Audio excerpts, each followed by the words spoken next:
Oromoon ajjeesiinaa bakka Oromoon hidu'in isa walaa fuufan barrakkoon qabu tigire walaa goopani umtuu naman dhoo wallaggi barbara Geetaachoo Asaffaa fi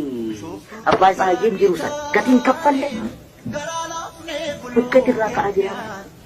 sila Oromoo yookaan Maqaleetti hin baqatu yookaan Baahir Daaritti hin baqatu hin argata wallagguun keessatti maa ajjeese yoo kun ta'uu baate hojii dameeti kaate naanna'ee ni laga jiru beela'ee dantaan saba kiyyaa galma ga'uufan carraa kayoo jedhe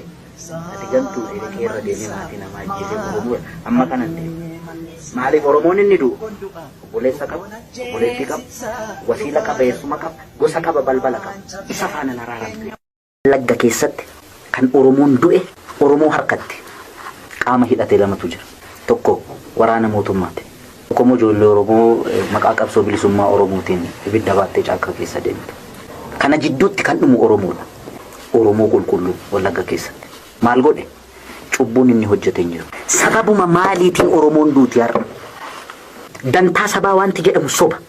kasayyoon jedhe hin sobdi dantaa saba ofii dursuu yoo barbaadame kan garaa kee garaatti qabatte sababa kiyyaan uummanni Oromoon gaaga'amiin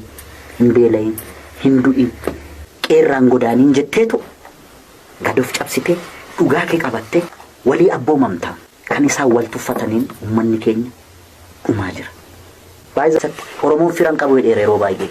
akka arjummaa isaatti akka garaa laafummaa isaatti firan qabu hunduu kan isa nyaachuuf hamuummatudha yeroo baay'ee kan nagu akkatti isaan dhaabbileen Oromoo kun uummata Oromoo kana tuffatan kanatu naguba beekta inuma naguban keessa kee dhaabbachuu qaba uummata keenya nu harkatti hin fixina sodaanne miti kan manatti ta'e